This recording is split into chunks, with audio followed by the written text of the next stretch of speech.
All right, guys, it looks like we are live and it looks like everything is working. So, welcome to the show. It is great to see you guys. This is just a little bonus episode of the Mile High Monsters. I'm Mike Carmelini and this is Mic'd Up. Welcome, everybody, back to the show. Saw a lot of talk this week after the Commanders win about a couple things. First, I need to touch on like the quality of the wins. I don't like being stressed out any more than you guys do. Trust me, I'm looking forward to a nice Sunday where the Broncos just get out there and beat the crap out of somebody, especially the Raiders. How nice would it be to just be able to kick back and keep them at arm's length, so to speak, and put it to them. And the other thing I saw was a lot of talk.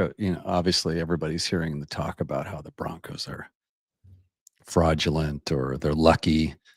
Uh, they're none of those things. Okay. I went back and did a little research, and shout out to whoever tweeted this earlier. Somebody, maybe it was Carson, um, but they kind of went back and looked at the Eagles, the Chiefs before that, and I even went back and looked at the 2015 Broncos season, and like their schedules are just full of these playing mediocre teams and having it come down to a last second win or a field goal.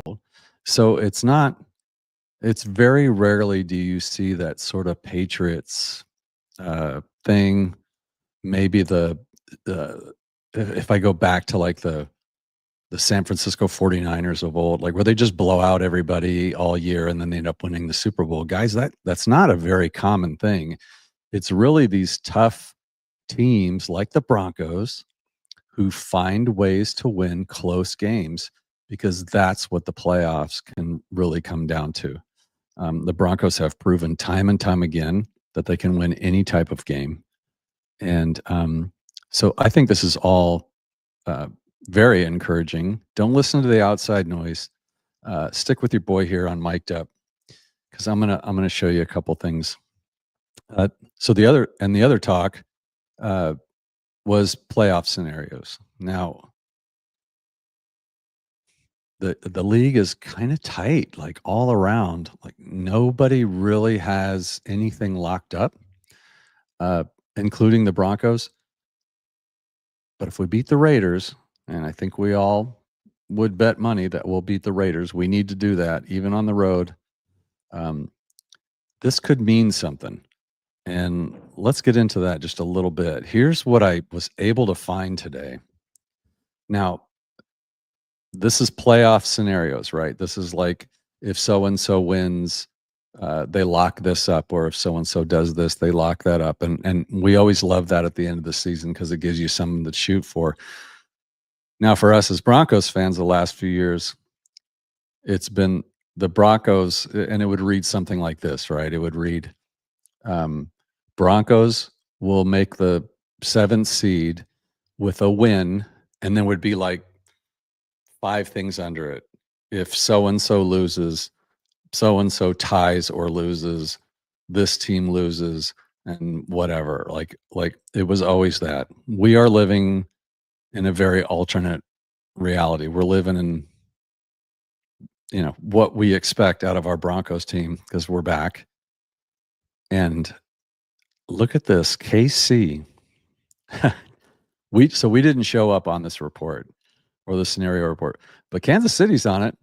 And I don't know if you guys can read this. So I'll read it out loud for you. KC is knocked out of the AFC Whittle Test contention with 1, a loss, and a Denver win. That lasts the whole season. So basically, the Broncos need to win 1 game, and the Kansas City Chiefs lose any game for the rest of the season, and they're out of the AFC West competition. So love to see that. And then there's also a lot of other scenarios: the KC loss and a Chargers win, a KC tie and a Denver win. Now, that one obviously doesn't come that much into play, so we won't spend that much attention. But look at this one below it. KC is knocked out of the first seed contention with a loss. So they have to win out to even attempt to get the number 1 seed. But they basically have to win out and have the Broncos lose every game to take the AFC West back. And if there's anybody watching right now that think that's going to happen, please put it in the chat and we'll talk about it. And while you're here, please, apparently I got statistics, fastest growing Broncos show on YouTube. Numbers back it up. That's great. Thank you to everybody. The only thing I would say is that on average, about 60% of the viewers that watch every show are non-subscribers. So I really would appreciate it. Hit the like, hit the subscribe. You wouldn't believe what it does to the algorithm on YouTube. Basically what it does is it makes YouTube just put the show out there to more people because there's a million shows. And so they can only put so many on the screen. So if you like it, they'll find other Broncos people and put it in front of them. So this looks like good news to me. Did I see anything else that would interest us as Broncos fans? I mean, the Jets are going to be eliminated, probably going to be eliminated anyway. Looks like if they lose any games, they're gone. Yeah, Cleveland has to win out to be in. And okay, so Baltimore's not going to get a first round contention in contention for first seed, and neither is Pittsburgh. I don't see either one of those, winning out. So I guess what I want to get into with you guys is the AFC West. So we've got the Raiders coming this week, and if the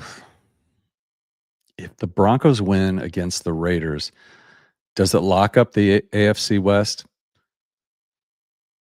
Kinda, I guess, is the right answer. It almost does, if we're just being realistic. And what do I mean by that? Let me go back to this and see if I can work this. I don't have both screens. I'm just here in my living room tonight. I'm not in the studios, guys. So I just want to do a quick show. I'll finish this up in about 15 minutes. I know Mario's coming on, and the MHRT guys are just finishing up. So I don't want to step on Mario's toes. It's not my night to be on. But let's start with the Broncos. Let's not start with that. That's my work. Where's my screen? Here we go. So here's our remaining schedule, guys. This Raiders game is huge. Okay, look at this schedule after the Raiders game. Packers at home, glad. Jaguars.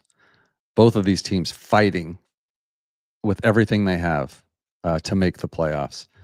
Then we've got the Broncos and the Chiefs at Arrowhead, or whatever they call it now. Can we beat the Chiefs? Yeah, we've shown that we can. And we were a blocked field goal from beating them in their house last year. But December and Arrowhead, we got to be honest with ourselves, guys. That's a tough win. And then the Chargers at home, I think we win that game. But the Jags and the Packers, I mean, you saw what happened with the Commanders. Anything can happen. Had Bonito not knocked that last pass from Mariota away, we could have been looking at a heartbreaking, overtime loss to them. Although, shout out to the guy on Twitter that pointed out that there were a couple Broncos, including J-Mac, who probably would have gotten that stop, or at least had the chance to tackle him. I thought it was wide open for the 2-point conversion, and Bonito saved the day, but it might not have been that. Regardless of that, let's look at something here. So these Chargers, can we get? Is it too early to get like the good information? Should probably get like a standings. This will help us more. And I hope you guys can see this. And I apologize if you can't, because I can't even see it on my screen. It's a little too low. So the Broncos at 10-2. So the Chargers are 8-4. The best the Chargers can finish is 13-4. Now that scenario is going to be tough. And the reason I say that is the Chargers have the Eagles on Monday night. Then they play a desperate Chiefs team, the Cowboys, who are suddenly wide awake and playing good football, the Texans, and then the Broncos at Mile High. There's no way. At best, I see they could maybe eke out 3 wins, and I believe Herbert's hurt. Broken left hand, not looking good. Stu, 2 tackles down.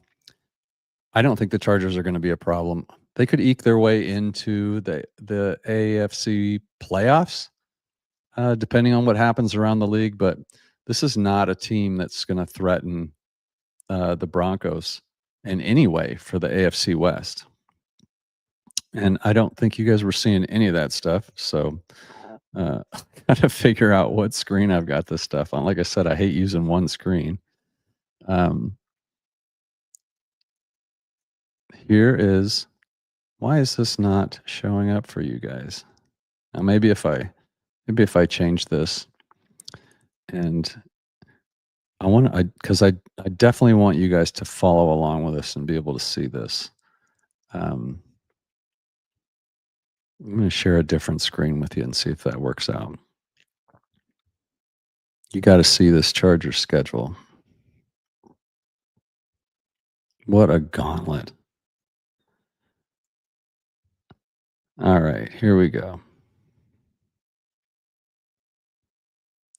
All right, now I gotta see if you guys are up there. Man, I gotta get back in my studio. This is getting ridiculous. Look at this schedule, guys. That Eagles game, they're lucky that's in LA. The Eagles, although they haven't been playing that great, uh, they are desperate to win. The Chiefs, again, at home, desperate to win. I think the Chiefs are going to beat them. The Cowboys, I think the Cowboys are going to beat them. The Texans are, of course, the Broncos can beat them, but other teams, man, that's a tough team. And then they're finishing at the Broncos. If the Broncos have anything to play for, and I still say they won't. I still say it's the Jared Stidham game. Yeah, the Chargers, they're cooked. So what does that mean? Well, what it could mean is it comes down to those pesky Chiefs, right? Now, again, we've already established the Chiefs have to win every game out for the rest of the season, right? So let me see if I can share this screen with you. What do we got? All right, we're going to switch mode. I don't think it can happen. First of all, I think the Chiefs are exactly what their record is. And although they don't have the toughest schedule left, to win this out, they got the Texans right off the bat. Lucky they got them at home. I think they take care of the Chargers and the Titans, the Broncos, and then the Raiders. Like they could win out, right? All right. So even if they do win out, what are the Chiefs? 6-6. All right. So remember that number because at 6-6, let's be honest, the Broncos are 10-2 already. So if the best the Chiefs can do, is 11-6, the Broncos need to win 2 games. The Broncos are going to win 2 more games. Jackson comes in and says, I think the Texans are going to crush the Chiefs. They should, right? Texans are, I guess, back. They look like that. And yes, you're right, Dom. It's only 11 wins. 11-6 is the best the Chiefs can get to. The Broncos are at 10 wins, guys. So if we beat the Raiders, which we all think we're going to do, that's already 11 wins. And you just got to win 1 more. You go 13 wins does it. The Broncos are going to get there. 12 wins could do it. 13 wins comfortably does it. The Broncos are going to take the AFC West. What a time to be alive. It's been a long time. I looked at I think what really hurts obviously is the J.K. Dobbins injury. I looked at the team stats for the Broncos for the last I went 11 seasons because I wanted to include that 2015 season. This team is ranked 3rd in average yards per carry. And that number surprised me because it kind of looks like the Broncos can't run the ball, but they've actually run the ball pretty well this season. And to see JK go out, he was averaging 5 yards a carry. So and was over 700 yards rushing. So we're at like 1,470 yards rushing for the season. So he's actually responsible for over 50% of our rushing yards, and a big reason why we have that, 4 point or I think it's 4.6 yards a carry the Broncos are averaging right now. You guys think we need to make a move there? I know there was talk that we tried to get Pierce, Damian Pierce, I believe, who went to the Chiefs for some ungodly reason. Apparently, he doesn't want to play in the playoffs. But I'm a huge RJ fan. I think he's a great football player. He's just going to get better. He's starting to get more carries. He's averaging, I think, around 3.8, and somebody can check me on that. 3.8 yards a carry. So the Broncos have enough that they can still run the ball and play the run. It's not like, it's a complete failure and all they can do is pass. But against, the Packers, who else would be tough there? Maybe the Chargers rush defense. Those are a couple games where I think you could be in sort of a grinded out game. I would like to see, and if you saw my Twitter, the Elijah Moore pickup was something I begged for in the offseason. So I'm happy about that. Get him on the practice squad. Let's see if he might just be depth, but I'm comfortable with him. I like him, but I still think the Broncos should be out there looking for some running back help. Don't you guys? Leave a note. Leave it in the comments if you agree who you would want. I don't really know who's out there. Probably nothing, but where you could go is certainly this late in the season. You've got Bidet with, I think, like 2 carries on the whole season. Jaleel is getting a few more carries, and Jaleel and RJ look very similar on the field. And RJ, I thought his pass protection was looking a lot better. So if we wanted to go and sign somebody off of somebody's practice squad, right? So the thing with that is, if you do that, the Broncos will have to put them on the active roster, and so somebody will have to come off. Somebody will, have to get off of the team. It gets a little convoluted, but I think they could use a back that weighs about 220, 225 pounds for some of this grinded out stuff they need. When the Broncos, and you guys will remember this, I hate how Sean Payton gets cute. I hate how he has to do a backwards pass or a flea flicker on 3rd and 1 in enemy territory. It just doesn't make sense to me. If you're going to take that kind of a chance, why not just run the ball? And if you pick up a yard, run the ball again and get the first down, and let's move on. Let's move the chains. So maybe Sean just doesn't trust the run game, or maybe he's just so egotistical he just can't help himself, and it's fun. And it is fun when it works, but you got to admit, guys, watching that last game and a game earlier in the season where we had a very short 3rd and 2 or something, and we threw the backwards pass to Cortland, and then Cortland had to throw it away. And it's like, in these tight games, let's keep it simple. I think a running back would help that. And I like the Elijah Moore. But I'm rambling because I'm excited about the Broncos, excited about the win. Guys, 9 in a row. Come on, let's be honest. Like, enjoy this ride. It doesn't have to end with a Super Bowl victory to be a great season. It's already been a great season. It's just what gets us is that first seed is in our control. We control our own destiny. I want to be very clear with that. We don't have to depend on anybody to lose or do anything. We just go out there and win games. But the AFC West, like the title says, if we beat the Raiders, the getting the AFC West crown as AFC West champions has got to be in the high 90%. Like we would just have to like fall apart for that to happen. This team's not going to fall apart. Too close. Not the best game from the defense against the Commanders, but yet I think coming off that bye week, we like to think, oh, they're going to be rested, they're going to be refreshed, they're going to go out there. They looked a little disheveled. There was a lot of missed tackles that I didn't like, especially from like Hufanga. And then Bonito had that sack to end the game. Hats off to Mariota, though. I thought the guy, I always liked him. I thought he played a great game.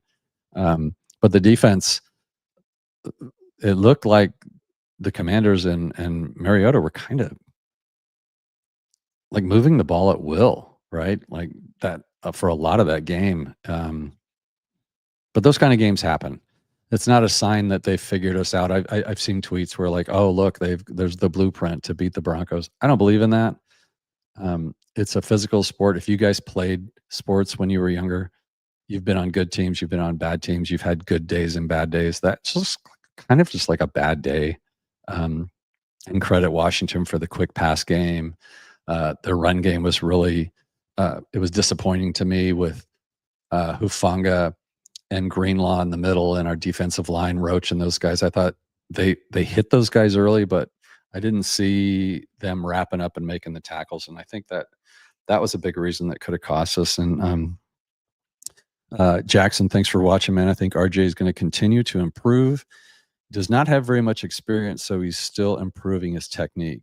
I'm sure that Dobbins is helping him learn. Yeah, of course he is. I mean, Dobbins is in some ways kind of the lifeblood of the offense. You guys heard that early in camp, how he was talking smack with the defense. You got to love that. And you want your offense to have a little attitude.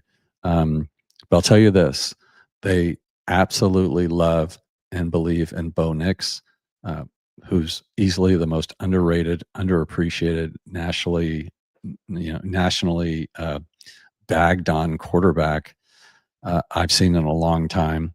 And of course we know why, because he was picked 12th and they all said it was a bad pick. And now nobody wants to go back on what they said and say they were wrong. But Jackson, to your point, RJ is improving and he's not dancing around in the backfield as much as he was earlier, because you can get away with that in college, but not so much in the pros. And love watching his initial burst. It's starting to look like his vision's actually improving too, which is a great sign. And the thing about RJ too, and I like to say this, is like RJ needs, he's not the 3.5 to 4 yard per carry guy that JK was. He's the 1 6 2 1 18. Like you have to keep feeding him. He's young, he's got energy, he's very strong, very fast. The more carries he gets, eventually, especially against this Raiders team, I think he breaks one off. Jackson, I don't know. I thought it was 2. You think it was less than 2? It's possible. But I thought it was 2 years. I know that in almost every metric that I saw in college football, he played at the same time as the Raiders, Janty, and he was pretty much first or second in every like important measure that with Janty. So the comp for me was Janty. I didn't think Janty was worth that pick, just because the running back is devalued. You can be a once in a generational college player now, but very few positions really transfer to the NFL, and running back is one of those. Like you'd never know where your 6th round Terrell Davis is going to come from. So I think the Broncos probably did a great job. Although, is it Judkins or whatever his name? There's one of the guys that's out there that's looking really good that we all liked. Who was a bigger back? We could use him now. But no, RJ's fine, and he's going to be great.